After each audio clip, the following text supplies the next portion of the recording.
एक संस्कार हुआ जिसका नाम है यज्ञोपवीत संस्कार, है जनेऊ संस्कार। बहुत ध्यान से सुनना। हमारे यहां यज्ञोपवीत का बड़ा महत्व है। ब्राह्मण, क्षत्रिय, वैश्य, इन तीनों के अलग अलग यज्ञोपवीत होते हैं। पवित्रता से धारण करने की बात आती है, और ब्राह्मण का तो अस्त्र शस्त्र जनेऊ ही है, यज्ञोपवीत ही है। अब जैसे तैसे पंडित जी के बालक का जनेऊ विवाह में हो जाता है, वैसे तो ब्राह्मण के बालक का यज्ञोपवीत 8 वर्ष में हो जाना चाहिए।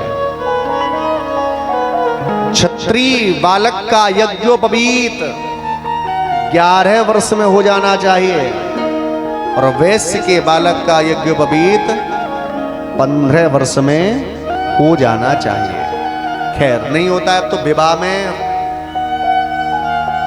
जैसे तैसे हो जाता है, और दूसरे दिन एक खूंटी पर टांग देते हैं। बोले जनेऊ अब महाराज बनता नहीं है वो।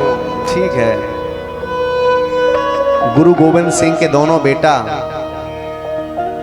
दीवाल में जिंदा चिनवा दिए गए थे, सिर्फ इसलिए कि उन्होंने शिखा को नहीं छोड़ा, यज्ञोपवीत को नहीं छोड़ा। धर्म के चिन्हों को हमारे बच्चे कलावा नहीं पहनते, माथे पर टीका नहीं लगाते, चोटी नहीं रखते। ये हिंदुत्व की पहचान है। कैसे कहोगे हम हिंदू हैं? जरा उनको देखना, टोपी वाले, छोटा बेटा भी उनकी टोपी लगा के जाएगा। वो जानते अपने मजहब को, अपने धर्म को जानते हैं। लेकिन हमने कभी अपने बच्चों को ये सिखाने का, पढ़ाने का प्रयास नहीं किया। ऐसे विद्यालय में बच्चों को मत पढ़ाइए जहां पर हिंदू के चिन्हों पर आपत्ति हो, जहां पर तिलक लगाना, कलावा पहनना, चोटी रखना वर्जित माना जाता है।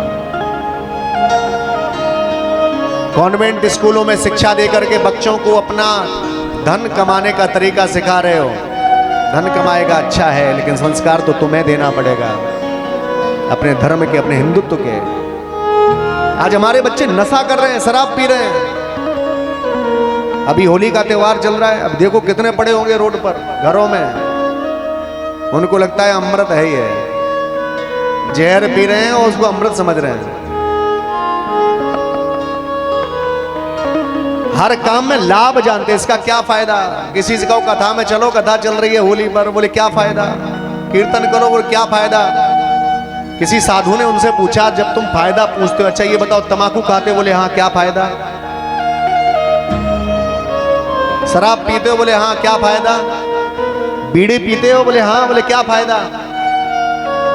बिना फायदे के तुम इतने काम कर सकते हो, पर भगवान में भक्ति बिना फायदे के नहीं कर सकते, कथा बिना फायदे के नहीं सुन सकते। उसका फायदा मिलेगा, बाद में मिलेगा। अभी तुम्हें बहकाने वाले, तुम्हें धर्म से अलग करने वाले, तुम्हें तोड़ने वाले तमाम समाज में आएंगे, लेकिन समाज धर्म से जोड़ने का काम सिर्फ आध्यात्म करता है, हमारे ग्रंथ करते हैं। इसमें जीवन में जब अवसर मिले तो साधु संत गुरुजन महापुरुषों का सानिध्य पाइए और धर्म की शिक्षा ग्रहण करिए, तब पता चलेगा धर्म क्या है। इस धर्म को बचाने के लिए कितनों ने अपने प्राणों को न्यौछावर कर दिया, अपनी संस्कृति को बचाने के लिए। और आने वाला समय भी बड़ा भयावह है। आपको क्या लगता है,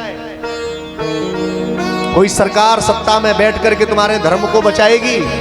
सरकारें धर्म को नहीं बचाती, धर्म को हम बचाते हैं। हम सब मिलकर के धर्म की रक्षा करते हैं। सत्ता में बैठने वाला व्यक्ति अपने आप को धनवान बनाने का प्रयास करता है, पर जब प्रजा धर्मनिष्ठ होगी तो उनमें से निकलने वाला राजा भी धर्मनिष्ठ होगा, तब धर्म की बात होगी। और जब राज्य में, राज्य सत्ता में धर्म प्रवेश करेगा, तब पूरा राष्ट्र धर्म राष्ट्र बन जाएगा, सनातनी बनेगा। हमारा सनातन कभी किसी का तिरस्कार नहीं करता, कभी किसी की अवहेलना नहीं करता, कभी किसी का अपमान नहीं करता, कभी किसी से ये नहीं कहता तुम बुरे हम अच्छे, ना सब अच्छे, सब में भगवान। हमारे यहाँ की तो दृष्टि ही एक ही है।